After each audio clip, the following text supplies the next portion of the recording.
If you're taking notes, I'm coming from the topic today, fasting for others. Fasting for others. Last week we came from the title of Fasting for Your Victory, where we talked about how the children of Israel were going to battle against the tribe of Benjamin for the heinous acts that they did to this woman, of how they raped her and they murdered her, and how the children of Israel, they prayed to God. God gave them permission to go to battle, and they lost the first battle, and they went back to God again, prayed to God again. God gave them permission to go to battle, and they lost the second battle. But they went to God again, but this time they prayed and they fasted. God gave them permission again, but this time he says, this time you will have the victory. But they were trying to have the victory for themselves. And they gained the victory for themselves. Well, today, let's talk about fasting for others. We talked about ourselves on last week, but let's talk about others on today. Nehemiah, it opens up by telling us that one of his brothers, along with some other men of Jerusalem, from his hometown, they came to Nehemiah. They paid Nehemiah a visit. His brother and the other men, they told Nehemiah how that the wall was burned down and the cities were in ruins because of people invading the city. When Nehemiah heard this news, Grace Center, he was upset. When he heard this, he was upset. He was devastated about what he had heard. He knew that the wall, watch this, the wall was protection for his people. It served as protection. It protected them from invaders, from people on the outside coming in, but it also protected the people from crazy types of weather, like strong winds that can just blow into the city and just destroy things. Therefore, the wall, it protected the people from different things. Weather and invaders, even wild animals that could just come into the city. Therefore, he knew that the people he loved, the people that he cared for, were no longer protected. And Grace, I'm sure you know someone that you love and who you care for, and right now they are wide open for the enemy to attack them. They don't go to church. They don't believe in the same God that you believe in. They're living a reckless life and a dangerous life. And at any time, any horrific event can happen in their lives. Nehemiah, he heard this news about his people being vulnerable to the attacks of outsiders, to their enemies. And he began to mourn for his people. Now, Nehemiah, when you look at him, he was fine. He was okay. He was doing well for himself. He was living in the palace. As some people would say, he was living high on the hog. Nehemiah, he had a good job. Had good benefits. He probably even had a pension plan or something. Nehemiah was living good. So he did not have to worry about his people. He didn't have to be concerned about his people. He did not have to even worry about the issues that they were having. But he was.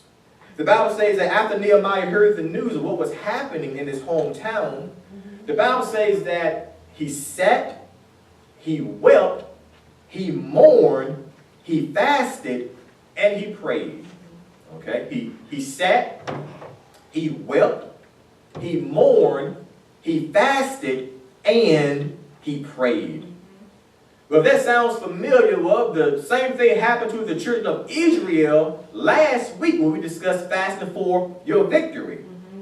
When they lost the first two battles, they sat, they wept, they gave, they mourned, and they fasted and prayed.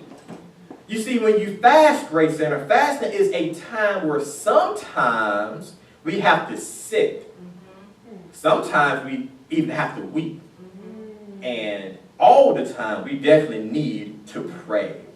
So Nehemiah, he sat and he wept and he fasted and he prayed.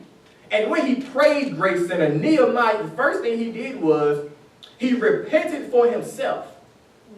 He said, Lord, forgive me first. He was asking God to purge him first. But then he also began to ask for repentance for his people. During that time, one of the main sins of Israel were that they were in idolatry. All right? So Nehemiah, realizing this, he repented. And Grace and I, on this fast, I hope one of the things that you do is I hope that you repent. Amen. If you know of something in your heart that you need to change, I pray that you will repent. I hope you're asking God to forgive you. I hope you're asking God to cleanse you and to purge you and to create a new heart within you. Amen. So Nehemiah, he asked God to forgive him, but he also asked God to forgive his people. And Grace Center, this shows us how selfless Nehemiah was. He could have said, Lord, only forgive me. He could have said, Lord, only think about me. He could have said, Lord, I got my own problems. I've got my own issues. I've got my own concerns in life.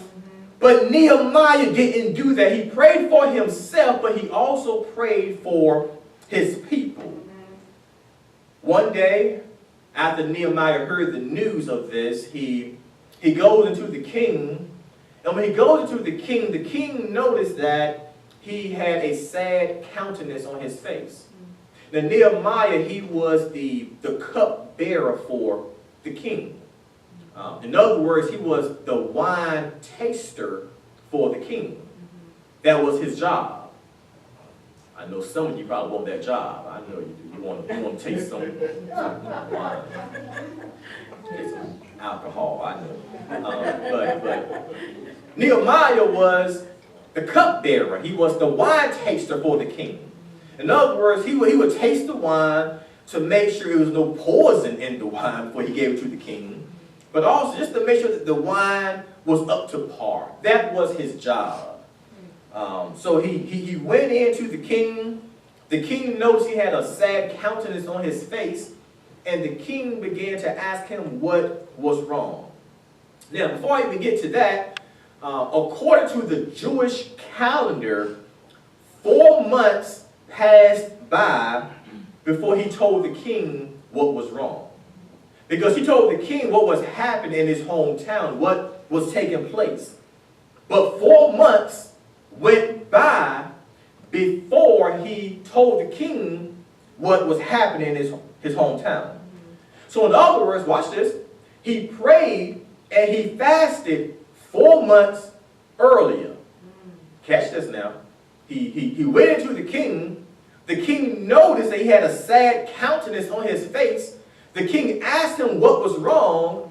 He told the king what was wrong, but 4 months went by before this opportunity even came up. Sometimes, Grace said, you have to just keep on praying and keep on fasting and keep your hope alive until the time is right. Amen. You see, God is the great orchestrator of time. God, he lives outside of time, but yet he'll still make time for us. And at the right time, God can orchestrate you having a meeting with someone that can change your life. Yes. At the right time, God can send someone across your path that can give you an encouraging word. At the right time, God can answer a prayer that you have been on your face about at the right time. So the time came for Nehemiah to talk to the king about what was taking place in Jerusalem.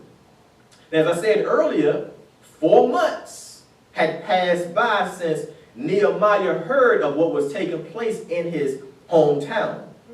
So for 4 months, Nehemiah was seeking the Lord. For 4 months, Nehemiah has been planning on what he would say to the king if the opportunity presented itself to Nehemiah. For 4 months, he's been preparing. Grace Center, sometimes before opportunities presents itself to you, you have to be ready for the opportunity. That's right. That was so nice. Let me say that twice. Sometimes before opportunities presents itself to you, you have to be ready for the opportunity. It took 4 months for the opportunity to present itself to Nehemiah. And when the opportunity came, watch this, Nehemiah was ready for the opportunity. He was ready because he had 4 months to prepare. Grace Center, opportunities may or may not present itself to you during this time of praying and fasting. During these next 21 days of corporate fasting. But if, watch this, if it does not present itself during these next 21 days, in the words of T.D. Jakes, you still need to get ready, get ready, get ready. Because the time for you to be ready is now. The time for you to be ready to be able to place your hand on the trigger and pull it is to be ready right now. But you not only have to get ready, you have to be ready. Amen. You not only have to get ready, but you have to be ready. Those 4 months were a time of preparation. Those 4 months were a time for God to download wisdom to Nehemiah. Yeah. Those 4 months were a time for Nehemiah to plan and to strategize what his next move was going to be. But when the time came, he was ready. But although Nehemiah was ready, Grace Center, he still was probably a little afraid when the king asked him what was wrong. There are 2 reasons why Nehemiah was probably afraid when the king asked him what was wrong. One reason that he was probably afraid is this. Watch this now. The job of a cupbearer is to serve the king. Right? A cupbearer was not to show their emotions before the king. It would seem like they are dissatisfied with the king. It will almost be like they are showing a sign of dishonor to the king. And if they show their dissatisfaction by having a sad countenance on their face, it could jeopardize their jobs, but it also could jeopardize their lives. So that's one reason he was probably afraid. But the second reason is that this same king that asked Nehemiah, why was he sad? This same king, watch this now, this is very important. This same king in the book of Ezra, if you backslide another chapter to the book of Ezra in chapter 4, you will see that this same king, he's the same one that stopped, watch this, he stopped the Jewish efforts of building the wall and the cities of Jerusalem before. The same king. Oh, we going somewhere today. Watch this now. So this same king who asked Nehemiah, why are you sad, Nehemiah? Nehemiah was probably afraid to tell the king why he was truly sad because he knew what this king had done before. That's right. So Nehemiah already knew that this same king, he stopped the Jewish efforts of building the city and building the walls of Jerusalem before. So here you have Nehemiah standing before the king. The king is asking him, what is wrong with you, Nehemiah? But in Nehemiah's head, he knew this same king stopped them from building the wall before, but yet he still knew he had to ask the king and tell the king what was truly taking place. You see, this is where fasting and prayer comes into play. Those 4 months of him praying and him fasting, it was preparation time. It was time for him to prepare. God had to speak to Nehemiah before Nehemiah spoke to the king. You see, for some of you, you have to speak to God, and God has to speak to you before you can speak to the king. Before you can speak to people of great influence, you have to spend your time with God. Those 4 months of preparation were very significant to Nehemiah. They were vital to Nehemiah. These 21 days of fasting, these 21 days of prayer is vital and significant because it is preparation time for you to get ready and for you to be ready. Amen. Nehemiah, he knew the history of the king, but when the time came, he was ready. But watch this. He's not in the position he's in by accident. You're never in a position, Grace Center, by accident. He's in this position to effect change. You see, God will place you in a certain position, not always for yourself, but for the benefit of others.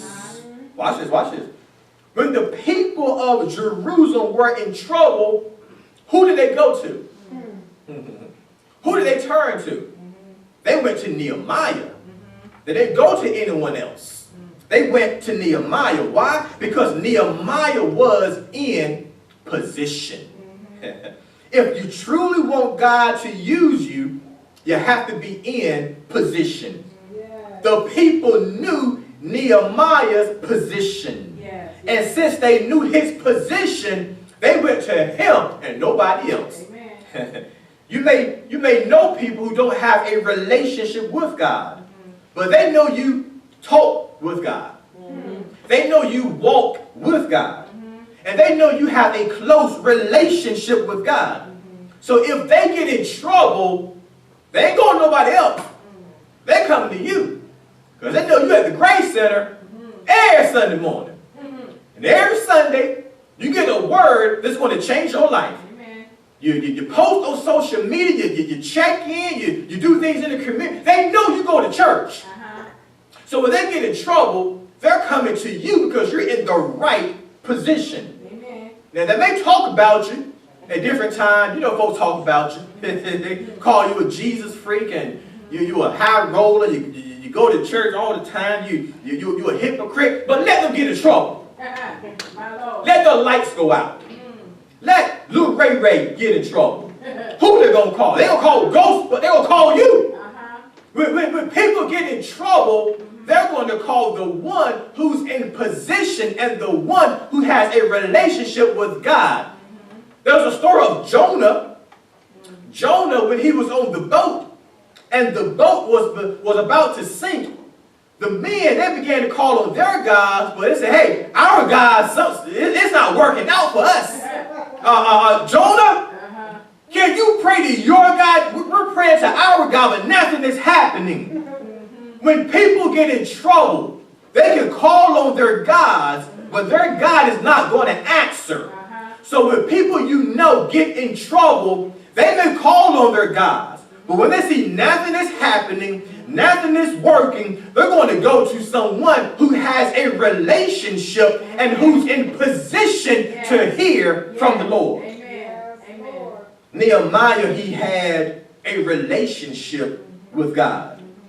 And here in the text, you have Nehemiah, he's being asked by the king what was wrong because of the way that he was looking.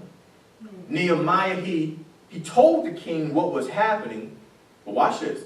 He used wisdom when he told the king what was happening in his hometown. Watch this. When Nehemiah told the king what was happening, he did not mention the name Jerusalem. You got to catch that. When the king asked Nehemiah what was wrong, he did not say the name Jerusalem, because he knew this king stopped them from building the walls before in the past. So he did not use the name Jerusalem. He just told the king, the city where my ancestors are is up in ruins. It's the city of Judah. That's what he told the king. He didn't mention the name of Jerusalem. In other words, by the time that he spent with God by praying and fasting, God gave him wisdom. God told him what to say and what not to say. Oh, I like this right here. I said I wasn't going to preach. I'm just going to teach, but that's good. When you spend time praying and fasting to God, he'll tell you what to say. He'll tell you to shut up. He'll tell you to close your mouth. He'll tell you to be quiet. He'll tell you just to pay close attention to what's happening. But he'll also tell you what to say and when to say it. Nehemiah never said the word Jerusalem because he knew the history of this king and what he might do. Grace, and on this fast, I pray that God would give you wisdom. There are certain things that you need money for, but money can't buy everything. What you really need on this fast, you need wisdom. Because if you get wisdom, when you get the money, you'll know what to do with the money that you got by wisdom. But if you're not wise, if you get money, you'll lose the money because you're not wise with the money. So on this fast, don't just pray for money. Don't just pray for the financial breakthrough. Pray for wisdom. So when you get the money, you know how to take the money. You know how to double the money, triple the money, quadruple the money, and use the money to advance your life, the kingdom, and somebody else that you may know. Pray for wisdom. When money finds you, more money can come by you having wisdom. Wisdom is what we need. It's not more money. It's wisdom. If you give a dummy a whole lot of money, they're going to lose money they got. Look at all these lottery people. They get the money and be broke in 2 years. Professional athletes make millions of dollars. They get the money. When they retire, they're broke. Why? They didn't have wisdom. Pray for wisdom on this fast. Pray for the financial breakthrough. But pray for wisdom to be able to use the money that you have to double up your money. Make your money work for you. Even while you sleep, your money can work for you. While you watching the Cowboys lose, hey, your money will still work for you. Pray for wisdom on this fast. So Nehemiah, he told the king what was happening, and the king, watch this, the king granted favor for him to go back and build the wall for his people. Now, I told you that the king stopped them from building the city and the wall in the past, but this time Nehemiah, being that he used wisdom, he was able to get a yes. You see, some of you, all you hear is no, no, no, no, no. But what you really need is a strategy and wisdom on how can I get a yes. You're consistently hearing no. No, you're turning down. No, we're not going to hire you. No, this is not going to work out. No, no, no, no, no. You need a strategy. You need wisdom on how can you get a yes. What can I do? What can I change? What can I switch around? What can I say and word my words differently to get a yes? Some of you just need a strategy. You need wisdom on how to get a yes. So even on this fast, add this to your list. Lord, how can I get a yes? Give me wisdom on how to get a yes. The king asked Nehemiah What did he need? He gave them a yes. But he said, what do you need, Nehemiah? Nehemiah requested 3 things. Watch this. He needed a leave of absence from his post to go rebuild the walls, right? He also needed a letter granting him safe travels to go through the different towns and cities and so forth. Third, he needed a letter to the overseer of the forest so he can get the timber to help build the walls. And guess what? He got all 3. By him praying and by him fasting, he got what he needed. In other words, he got favor for his sacrifice. He got favor for his sacrifice. Grace Center, if you want favor, sometimes you have to sacrifice. If you want favor for the help of others and to benefit others, sometimes you have to sacrifice. Fasting is not easy, but if you do it, it'll be well worth the sacrifice. Look, you're going to have 344 other days in the year to eat whatever you want to eat. 365 subtract 21, 344. You're going to have 344 days. I added that up. Eat whatever you want to eat this year. God is just asking for your sacrifice. These 21 days, all he's asking for is your sacrifice. That's only 17.8% of your time of fasting. God is just asking for your sacrifice. Nehemiah knew what the sacrifice was, but he did it anyway. As a result of his sacrifice, he received favor, he received wisdom, he received a strategy, but he also received the resources he needed to build the wall on behalf of his people. Grace Center, we're not just fasting for ourselves, but we're also fasting for others. We're fasting that others will get saved. We're fasting that others will be delivered. We're fasting that others will be set free. We're fasting that others, their health will get better. We're fasting that others, their finances will get better. We're fasting that the relationships of others will get better. On this fast, you're not just thinking about yourself, you're thinking about the benefit of others. Closing now. Long story short, you know the rest of the story. Nehemiah, when he went to go build the walls, he faced opposition. The enemies came, tried to stop them from building the walls and so forth. And he was able to build the walls in a record 52 days. It took Nehemiah 52 days to build the wall. Grace Center, God may or may not answer your prayers in these 21 days. He may or may not do it in 52 days. He may or may not do it in 52 weeks.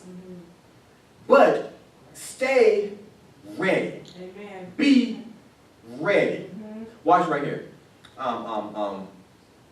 For years, I have been placing this person on my prayer list every year that they would change their lives and that they would rededicate their lives back to Christ. I've been doing this for years now. And this certain person, they were living a reckless life. They were possibly on their way to hell by the life they were living. And every year I would write their names on my prayer list. I list my own prayers, my own concerns, my own issues. But I would list other people as well. And I would list this person on my list every year. I'll pray for them. I'll fast for them. That year go by, nothing has changed. Next year, in the 21 days of fast, I'll place a name on the list, pray for them, fast for them. Year go by, nothing changed. Year after year after year after year. But I had to trust God's timing. Yes. I still had to lift that person each and every year. And not just at the beginning of the year, but throughout the year. Yes. But I would list this person on my list, and I would pray for them. I would fast for them. I do all kinds of things for this individual. And I never told this person that I had them on my list. If you're praying for others, you don't have to tell them that you have them on your list. Just pray for them. They ain't got to know. You can tell them you want to tell them, but they don't have to know. But every year I would pray and I would fast for this individual. Long story short, last year this individual, she told me, she said, you know what? I'm back in church now. I'm back in church. I'm back serving the Lord now. I'm back believing in Jesus again. I'm back doing things in the church now. I never told her that I was praying for her, that I was lifting her up in prayer. I would just pray and I would fast and I would pray and I would fast and I would pray and I would fast. And this person knew I was a preacher. They knew I was a pastor, but they never called me to ask me to pray for them. I decided on my own. I know you're living reckless. You're doing things you should not be doing. You're on your way to hell. I need to pray for you. Amen. I need to fast for you because I don't want to see you go to hell. I don't want to see your life in a place where it should not be. And God touched her. Amen. God touched her mind. Touched her heart. And right now she's back in church again. Hallelujah. Hallelujah. You have to trust God's timing. It's about God's timing. But you have to get ready. You have to be ready. When Nehemiah first heard that his people were in trouble, he didn't go to the king right away. It wasn't the right time. The king could have said no at that time. But at the right time, God is the one that opened up that opportunity. He presented that opportunity. And when that opportunity came, Nehemiah was ready for the opportunity. God gave him wisdom. God gave him a strategy. God was speaking to Nehemiah to tell him, okay, this is what you say. Don't say Jerusalem, say this right here. If you say Jerusalem, he's going to say no. I'm going to tell you, Nehemiah, how to get a yes. Some of you need a yes. Some of you need somebody just to be nice to you. Someone just need God just to show you favor. Nehemiah got a yes, and he got favor. He received wisdom. And he got a strategy from the Lord. Nehemiah was a praying man. When you look at the Bible, continue reading the story, there was another time that Nehemiah was talking to the king, and as he was talking to the king, he began to pray right there. It was probably one of those under your breath type of prayers, but the Bible says that he was praying even as the king asked him a question. Keep on reading the story. You can pray, and you can pray, and you can pray, but you also need to fast. If you know someone that needs a breakthrough, if you know someone that is living a reckless life, if you know someone that they just need help from the Lord, the finances are in ruins, their life are in ruins. It's like the city of Jerusalem was burned down and they were left unprotected. You know people who their lives are in ruins, their lives are unprotected. Their spiritual cities are on fire. Pray for them. Fast for them. List them on your list of things you already have. Even as I'm speaking, God has probably spoken to you and told you and given you a name of someone. Write that name on your list. Be consistent with that. I sent a devotional out last week about don't forget about your why. Why are you fasting? List that person on your list. And don't forget why you're fasting. You're not just fasting for yourself, you're fasting for them. And when they come back and tell you that they got a breakthrough, that their lives are changed, their lives are better, they have turned their lives around, something has broke through for them, you're going to know that it could have been a result of your praying and your fast and your sacrifice, and possibly with the help of others. But it's showing that you took a part in you standing in the gap of someone else. Amen. You're not just fasting for yourself, Grace Center, but you're fasting for others.